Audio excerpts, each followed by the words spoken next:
这是奥特曼曲奇饼干啊，拿一个回家烤着吃。我们再拿一袋喝的啊，这是冰淇淋酸奶。我的妈耶，这是辣条吗？我们也拿一袋回家烤着吃啊，这一袋够我吃2天了啊。来，我们结完账要以最快的速度跑回家啊。我想要种一棵香蕉树，上面挂满我的所有祝福。老铁们，这个地方盛产小龙虾啊，但是今天就不抓了，我们赶紧回家。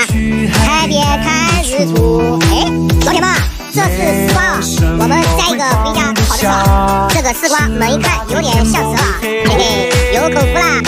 如果你感觉快乐了，忙碌了2个小时，终于到家了。哎呀，大辣条都散开了，可能是跑得太快了。我们先打开，我的妈耶，看见没有？这么长的辣条，你们有没有吃过呀？来，我们把辣条都卷起来啊，看我能卷出什么形状。好了啊，看见没有？是不是很溜呀？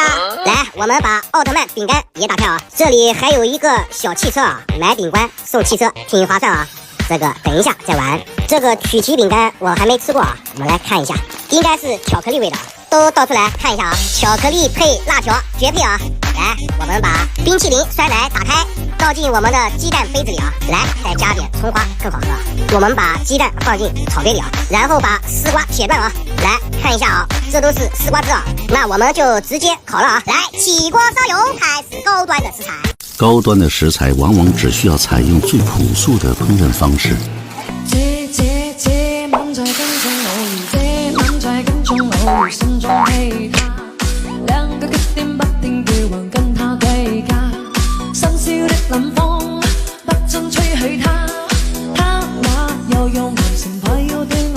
辣条饼干烧烤好了，这个饼干烤得非常的好，辣条也可以。我们看一下我们的鸡蛋啊，哦，还有一点烫啊，先放一边。还有丝瓜啊，丝瓜等一下也可以吃了啊，但是待会要洗一下啊，先放一边。我们看一下冰淇淋烤得怎么样啊？哇，很好，待会一口喝掉啊。我们拿个辣条给老表尝尝啊，这个辣条很辣啊，他们应该喜欢吃啊。哎，小金毛来了啊，来尝尝。老铁们，你们有没有见过小狗吃辣条？它应该是饿了啊。来，我们把它放在它的嘴巴上，我们也去吃了啊，先吃丝瓜。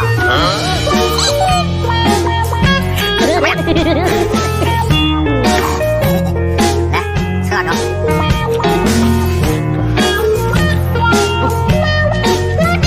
我先喝。